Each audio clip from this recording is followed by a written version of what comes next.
क्यों झूठे ख्यालों में दिन रात करें, जो बनाते हैं हवा में बातों के महल, आओ उनसे कुछ जमीनी बात करें। कांग्रेस ही अपना बात शुरू नहीं करते हैं। कांग्रेस वाले से हाथ जोड़ के मैंने कहा है, No, I am asking you want to deal with it. No, you take your seat. और अमेरिका से डील नहीं ढील हुई है। कि आप लोगों ने इस सड़क का गरीबा बहुत गिरा चुका है और ज्यादा गिराने का कोई आवश्यकता नहीं है। जिन्होंने गोली चलाई वो आपका राम मंदिर बना रहे हैं। सभापति महोदय, जिन्होंने गोली चलवाई वो राम मंदिर बनवा रहे हैं। अगर कुछ पता ना हो तो जाकर के पूछ लेना, पता कर लेना। आधी अधूरी जानकारी के साथ मत आया करो यहाँ पर। हमको मालूम है जन्नत की हकीकत, हमें मालूम है जन्नत की हकीकत, लेकिन दिल बहलाने के लिए गालिब ये ख्याल अच्छा है। That seems to be what... अविश्वास प्रस्ताव पेश होने के बाद क्या अब स्पीकर ओम बिरला के लिए मुसीबत खड़ी होने वाली है? क्यों स्पीकर ओम बिरला ने लोकसभा में न आने की बात कर दी है और अविश्वास प्रस्ताव में कांग्रेस ने ऐसी क्या गलती कर दी जिसे लेकर उन्हें ट्रोल किया जा रहा है? क्या है इन सारे सवालों के जवाब, जानेंगे इस वीडियो में। साथ ही तलाशेंगे कुछ और सवालों के जवाब भी। सवाल कि 4 फरवरी को संसद के अंदर क्या हुआ था? क्या पीएम मोदी पर हमले की पूरी तैयारी थी? कांग्रेस की महिला सांसदों ने पीएम की कुर्सी के पास जाकर ऐसा क्या किया कि स्पीकर ओम बिरला ने पीएम मोदी को लोकसभा में आने से मना कर दिया? बीजेपी और संसदीय कार्य मंत्री किरण रिजिजू ने सदन के अंदर की कौन सी वीडियो पोस्ट कर दी जिसने कांग्रेस की मुसीबत बढ़ा दी? और हम ये चर्चा दोबारा से कर रहे हैं। साथ ही इस बात की भी चर्चा करेंगे कि कांग्रेस की महिला सांसदों की चिट्ठी के जवाब में अब बीजेपी की महिला सांसदों ने चिट्ठी लिखकर क्या आरोप लगाए हैं। नमस्ते, मेरा नाम शुभम है और आप देख रहे हैं संसद की कार्यवाही से जुड़ा हमारा खास शो पार्लियामेंट स्ट्रीट। आज सदन की कार्यवाही से पहले चर्चा 3 मुद्दों की करनी है। पहला मुद्दा है लोकसभा स्पीकर ओम बिरला के खिलाफ पेश किए गए अविश्वास प्रस्ताव का। दूसरा मुद्दा है कांग्रेस की चिट्ठी के जवाब में लिखी गई बीजेपी की चिट्ठी का। और तीसरा मुद्दा है 4 फरवरी की उस वीडियो फुटेज का जिसके दम पर बीजेपी ने कांग्रेस का घेराव किया। 9 फरवरी के पार्लियामेंट स्ट्रीट में हमने बताया था कि कैसे कांग्रेस की महिला सांसदों ने लोकसभा स्पीकर ओम बिरला को चिट्ठी लिखकर उन पर भेदभाव करने और गलत आरोप लगाने का आरोप लगाया था। इसके बाद से ही ये सुगबुगाहट चल रही थी कि कांग्रेस और विपक्षी पार्टियां मिलकर स्पीकर ओम बिरला के खिलाफ अविश्वास प्रस्ताव पेश कर सकती हैं। कयास लगाए गए थे कि इसे बजट सत्र के दूसरे भाग में पेश किया जाएगा, लेकिन खबर आने के 24 घंटों के अंदर ही ये हो भी गया। 10 फरवरी को करीब 1:14 पर कांग्रेस ने लोकसभा स्पीकर ओम बिरला के खिलाफ अविश्वास प्रस्ताव का नोटिस पेश कर दिया। इस पर 118 सांसदों के दस्तखत किए हैं। लोकसभा स्पीकर ओम बिरला के खिलाफ पेश किए गए विश्वास प्रस्ताव में कहा गया, भारत के संविधान के आर्टिकल 94C के नियमों के तहत ओम बिरला को लोकसभा स्पीकर के पद से हटाने के लिए प्रस्ताव का नोटिस इसलिए दिया गया है क्योंकि वो लोकसभा का कामकाज खुलेआम एक तरफा तरीके से कर रहे हैं। कई मौकों पर विपक्षी पार्टियों के नेताओं को बोलने नहीं दिया गया, जो संसद में उनकी बुनियादी लोकतांत्रिक अधिकार है। विपक्ष ने लोकसभा सेक्रेटरी जनरल उत्पल कुमार सिंह को यह विश्वास प्रस्ताव का नोटिस दिया है। स्पीकर ओम बिरला ने भी इस प्रस्ताव की नोटिस की जांच कराने के निर्देश दे दिए। ध्यान दीजिएगा, अभी केवल नोटिस मिली है, नियम के मुताबिक अब इसकी जांच की जाएगी और नियमों के मुताबिक ही इस पर कार्रवाई भी होगी। और बहुत संभावना है कि इसकी शुरुआती जांच में ही ये प्रस्ताव फेल हो जाए। क्यों? क्योंकि कांग्रेस के तरफ से दिए गए इस प्रस्ताव में तारीख गलत है। संभवतः ये एक टाइपो हो, लेकिन इसी टाइपो के चलते इस प्रस्ताव को खारिज भी किया जा सकता है। अगर आप इस प्रस्ताव को ध्यान से पढ़ें तो इसमें फरवरी के आगे साल 2026 के बजाय 2025 लिख दिया गया है। खैर, इस प्रस्ताव पर ओम बिरला ने कह भी दिया कि जब तक प्रस्ताव की जांच पूरी नहीं हो जाती वो लोकसभा की कार्यवाही में हिस्सा नहीं लेंगे। दूसरा मुद्दा है कांग्रेस की चिट्ठी का जवाब। जैसा कि हमने बताया कि 9 फरवरी को कांग्रेस की महिला सांसदों ने लोकसभा स्पीकर ओम बिरला को चिट्ठी लिखकर उन पर आरोप लगाए थे। उसी चिट्ठी के खिलाफ आज बीजेपी की महिला सांसदों ने भी स्पीकर ओम बिरला को पत्र लिखकर विपक्षी महिला सांसदों के रवैये पर आपत्ति जताई है। उन्होंने लेटर में लिखा कि विपक्षी सदस्यों ने न केवल सदन के वेल माने स्पीकर के आगे का वो हिस्सा जहां जितने भी ऑफिशियल्स होते हैं वो बैठ के काम करते हैं वहां पर आकर नारेबाजी की, बल्कि टेबलों पर चढ़ गए, कागज फाड़े और उन्हें अध्यक्ष की ओर उछाल दिया। साथ ही ये भी कहा गया कि कुछ महिला सांसद हाथों में बैनर और तख्तियां लेकर आगे बढ़ी और प्रधानमंत्री की सीट के आसपास तक पहुंच गई, यहां तक कि ट्रेजरी बेंच की ओर भी गई जहां वरिष्ठ मंत्री बैठे थे। तीसरा मुद्दा है संसद के अंदर की उस सीसीटीवी फुटेज का जिसे शेयर कर बीजेपी कांग्रेस पर हमलावर हो गई है। संसदीय कार्य मंत्री किरण रिजिजू ने एक्स पर यह वीडियो पोस्ट की और लिखा कि कांग्रेस अपने सांसदों के बेहद घटिया बर्ताव पर भी गर्व जता रही है। अगर बीजेपी के सांसद बीच में ना आते और महिला सांसदों को कांग्रेस सांसदों से आमने सामने होने दिया जाता तो संसद में हालात काफी खराब हो सकते थे। एक बार आप ये पूरा वीडियो देखिए, इसके बाद इस पर कांग्रेस की ओर से आई प्रतिक्रिया की भी बात करेंगे। प्रस्ताव के समर्थन में बोलने के लिए मुझे मौका दिया। माननीय सदस्य, आप सभी लोग आपको बताया जाएगा माननीय सदस्य, माननीय अध्यक्ष स्पीकर महोदय ने बड़ा सोच समझ करके एक दलित व्यक्ति को और कल उनको सभापति का मौका दिया, लेकिन आग्रह कर रही हूं कांग्रेस राहुल गांधी के इशारे पर उनके जो एक दलित व्यक्ति हमारे 5 फरवरी 2026 को 11 बजे के लिए जो सभापति के कुर्सी पे बैठे थे उनके ऊपर कागज फाड़ करके फेंके गए।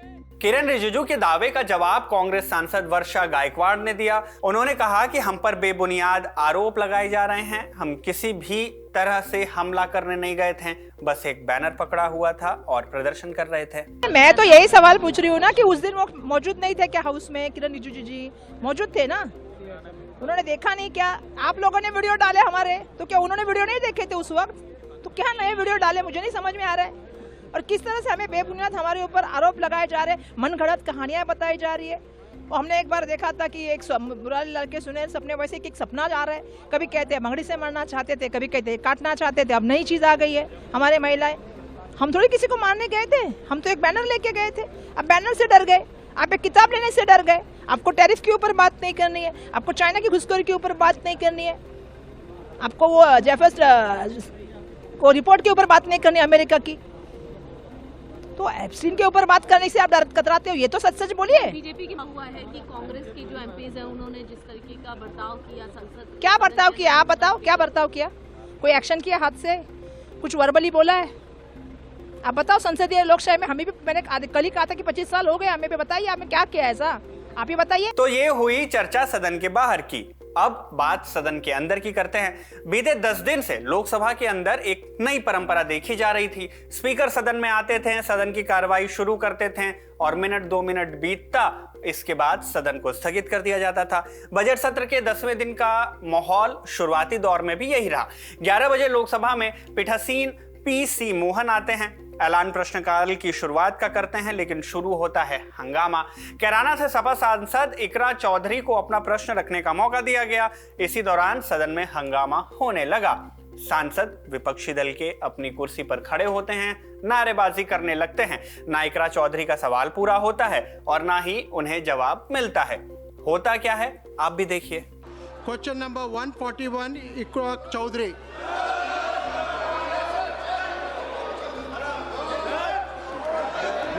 उत्तर सदन के पटल पर रख दिया।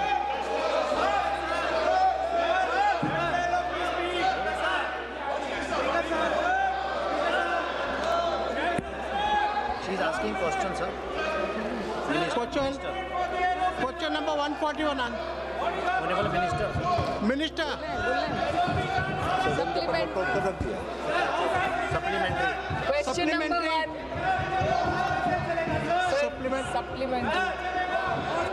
बोलो। उत्तर प्रदेश में अब तक केवल एक ही डेयरी सहकारी समिति परियोजना की स्वीकृति मिली है। क्या सरकार ये स्वीकार करती है कि AHIDF योजना के अंतर्गत सहकारी समितियों को पहुंच प्राप्त करने में बाधाएं हैं? यदि हाँ, तो सहकारी समितियों की भागीदारी बढ़ाने के लिए सरकार द्वारा क्या ठोस कदम उठाए जा रहे हैं? महोदय, जहाँ तक उत्तर प्रदेश का सवाल है, उत्तर प्रदेश में AHIDF के क्रियान्वयन के लिए The House stands वो 11 adjourned to meet at 12 AM or 12 PM. 12 बजे लोकसभा की कार्यवाही फिर से शुरू की गई। स्पीकर की कुर्सी पर एक बार फिर से पीसी मोहन नजर आते हैं। उन्होंने किसी तरह सदन की कार्यवाही की शुरुआत की। हंगामा भी शुरू हुआ, लेकिन किसी तरह 4 मिनट तक की कार्यवाही चलती है। इसके बाद विपक्षी सांसदों की नारेबाजी तेज हो जाती है। LOP को बोलने दो और वी वांट जस्टिस के नारे लगते हैं। विरोध कुर्सियों से होता हुआ सदन के वेल तक पहुंचता है। विरोध के बीच ही किरण रिजिजू उठते हैं और कांग्रेस पार्टी पर सदन की गरिमा को भंग करने का आरोप लगाते हैं। सुनिए उन्होंने क्या कहा। मेरा अनुरोध है कि आज बजट में चर्चा कीजिए। हम लोग कल भी कांग्रेस वाले से हाथ जोड़ के मैंने कहा है कि बजट का डिस्कशन शुरू हो चुके हैं, नाम भी पुकारे हैं, शशि थरूर जी का नाम पुकार चुका है। वो अपना बजट स्पीच को शुरू करने से सारा सदस्य, अलग अलग पार्टी के जितने मेंबर्स, सबने अपना नाम दे चुके हैं। उसके बाद जो हमारे नेक्स्ट स्पीकर समाजवादी पार्टी के, तृणमूल कांग्रेस के, DMK के, उनके नेता भी बोलने के लिए तैयार है। कांग्रेस ही अपना बात शुरू नहीं करते हैं। हर दिन इस तरह वेल में आकर के हंगामा खड़ा करते हैं, पार्लियामेंट चलने नहीं देते हैं। नुकसान सबका हो रहा है। मैं फिर से अपील करना चाहता हूँ कि आप लोगों ने इस सदन का गरिमा बहुत गिरा चुका है, और ज्यादा गिराने का कोई आवश्यकता नहीं है। बजट पे चर्चा सीधा शुरू होना चाहिए। अध्यक्ष जी, Honorable members, please go back to your seat. किरण रिजिजू की बात पर विपक्षी सांसदों का प्रदर्शन और भड़क उठता है, और वही होता है जो सदन की नई परंपरा बन चुकी है। Honorable members, please go back to your seats. Let the budget discussion start. The House stand adjourned to meet again at 2 PM. 2 बजे जब सदन की कार्यवाही शुरू हुई तो स्पीकर की कुर्सी पर कृष्णा प्रसाद टेनेट्टी नजर आए। उन्होंने कांग्रेस सांसद शशि थरूर को बजट पर अपनी बात रखने का मौका दिया।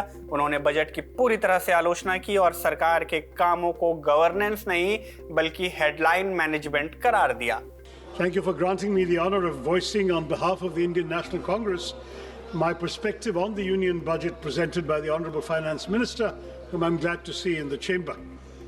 Last year, when I was standing in this very place, I had remarked that the 2025 finance bill reminded me of the garage mechanic who said, "I couldn't fix your brake, so I made the horn louder." Looking at the budget this year, I'm saddened to observe that though the horn has been muted, that there hasn't been enough movement. For this budget too appears to be a squandered opportunity, equivalent to rearranging the airbags on a crashing car while assuring the passengers that the chassis is sturdy and they will feel better afterwards. This budget is praised for prudence, but prudence without vision or fairness is hollow. It ignores unemployment, it ignores rising living costs, and it ignores inequality, offering little to address the real struggles and aspirations of the Aam Aadmi. The government speaks endlessly of welfare, but its spending tells a very different story. Behind flashy announcements like chronic underutilization and administrative failure. Media reports show that of over 5 lakh crore budgeted for 53 major welfare and infrastructure schemes last year, barely 41% was spent in the first 9 months of the fiscal year.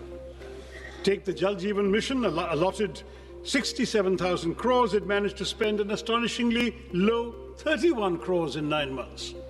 The much-touted PM Schools for Rising India scheme spent only 473 crores out of 7,500.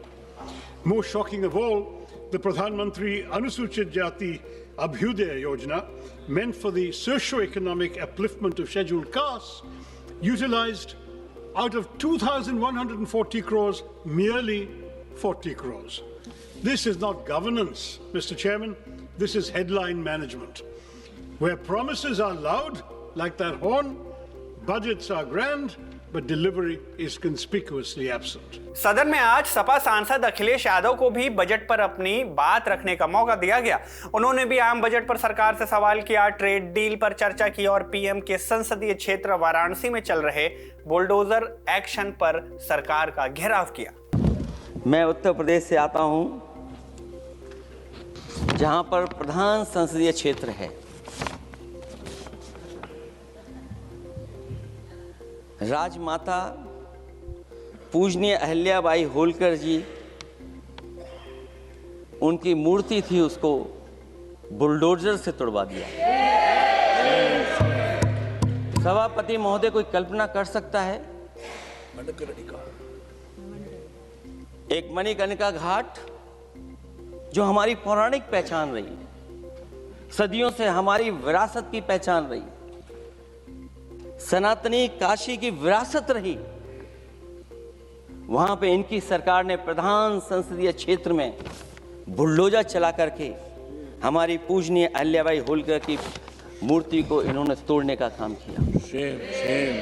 और सभापति महोदय, केवल एक मूर्ति नहीं, वहां पर अगर हम गिनती करेंगे, एक नहीं, दो नहीं, तीन नहीं, चार नहीं, पांच नहीं, छह नहीं, सात नहीं, लगभग 100 मंदिरों को तोड़ने का काम इसी सरकार में हुआ है। केवल मंदिर नहीं तोड़े गए सभापति महोदय, एक antique bell donated by Nepal नरेश, जो घंटा बजता था, सभापति महोदय, जो घंटा बजता था, नेपाल नरेश जिन्होंने गिफ्ट किया था, वो घंटा भी लापता है।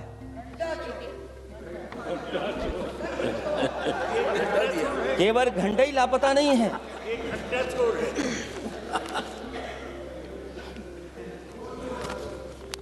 सभापति महोदय, नमामि गंगा को लेकर के हमारे कानों में अभी भी वो बातें गूंजती हैं कि मां गंगा ने मुझे बुलाया है। क्या बात है, पिछले 11 साल से मां गंगा ने बुलाया नहीं किसी को। मां गंगा बह रही हैं, जो उसके पैरामीटर्स हैं, जिस पैरामीटर्स को हर दिन नापा जाता है, उसमें डिसॉल्व ऑक्सीजन, सीओडी, बीओडी और तमाम पैरामीटर्स आज किस हालत में है मां गंगा। कोई कह रहा था कि अब गंगा बहकर के दूर तक जाएंगी, लेकिन शायद वो ये नहीं जानते होंगे कभी कभी उल्टी गंगा भी बहती है। जब उल्टी बहेगी तो यूपी के आते आते आप बाहर हो जाएंगे। सभापति महोदय, नमामि गंगा, मां गंगा में जुड़ने वाली नदियां, वरना नदी को एक संरक्षण कैसे हो, ब्यूटिफिकेशन कैसे हो, रिवर फ्रंट कैसे बने, उसकी शुरुआत की थी। लेकिन सभापति महोदय, इनकी बुलडोजर सरकार ने उसका काम रोक दिया। काली नदी किस हालत में है।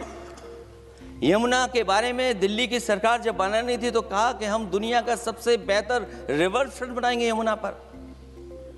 इसी राजधानी में कहा गया। आज बताइए यमुना की हालत क्या है। और अगर यमुना दिल्ली में गंदी हो रही है तो ये बह करके जब यूपी जाती है तो मथुरा में भी गंदी है।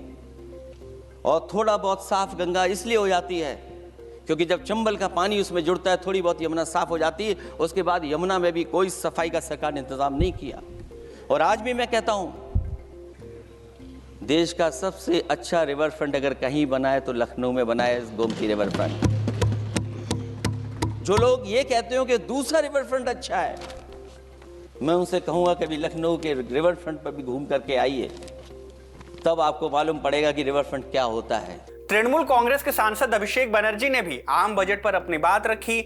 आम बजट को जनता के काम कम आने वाला और हेडलाइन ज्यादा बनाने वाला बताया। इसके साथ ही सरकार की टैक्स स्ट्रेटेजी पर घेराव भी किया।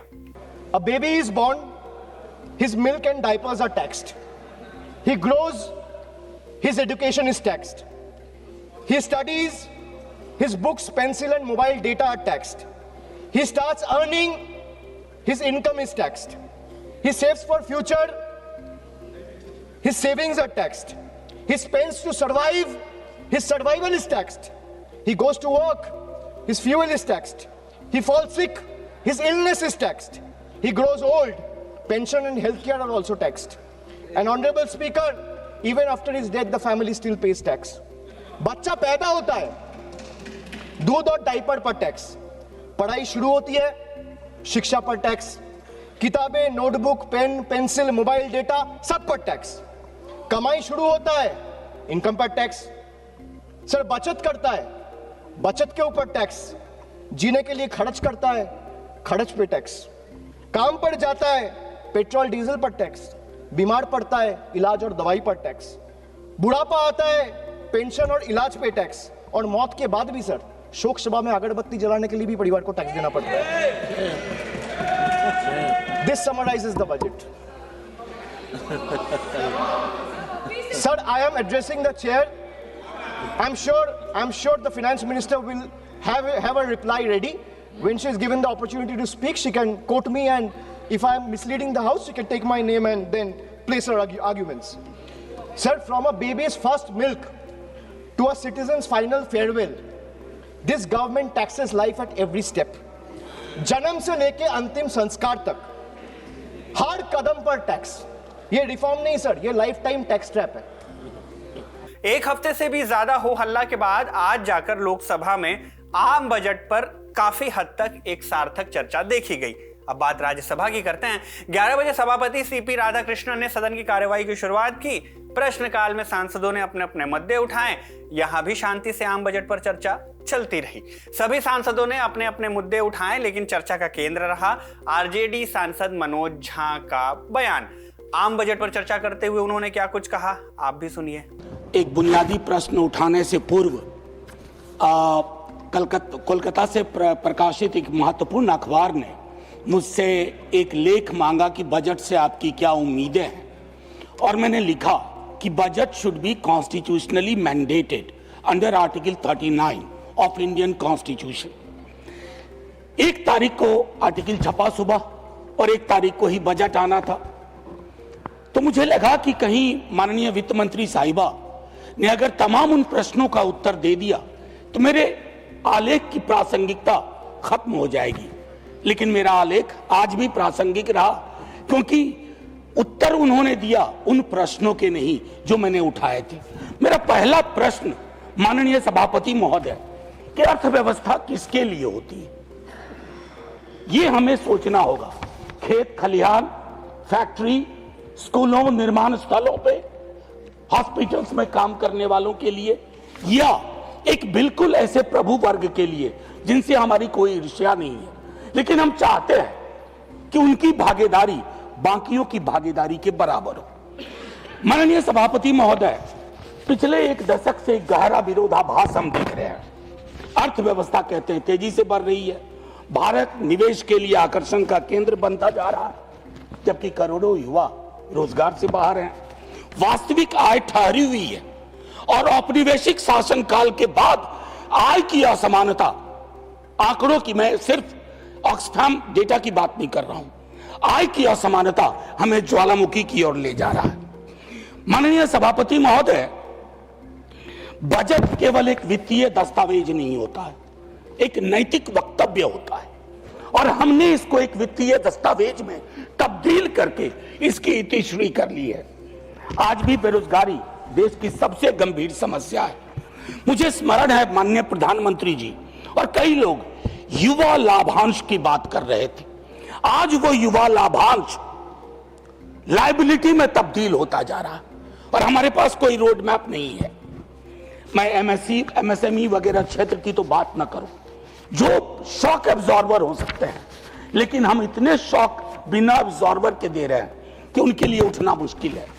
मनोज झा के अलावा सदन के अंदर स्वाति मालीवाल की स्पीच भी सुर्खियों में रही. उन्होंने अपने संसदीय क्षेत्र में शिक्षा और स्कूलों की स्थिति पर सवाल खड़े किए.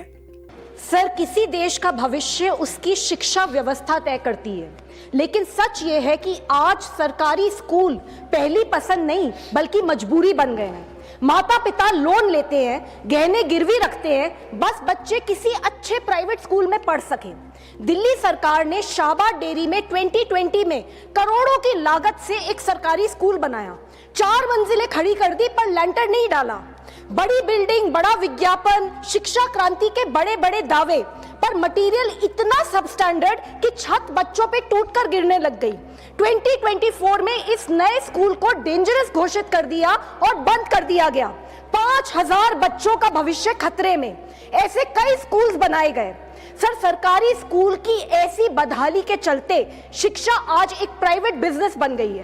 प्राइवेट स्कूल मनमानी फीस बढ़ाते हैं, सीटें कम, प्राइवेट स्कूल का रवैया साफ है, हैसियत नहीं है तो निकल लीजिए। बहुत डिमांड है, किताबें, जूते, यूनिफॉर्म सब स्कूल से ही खरीदने का दबाव, फालतू फंड पेरेंट्स से वसूल करना।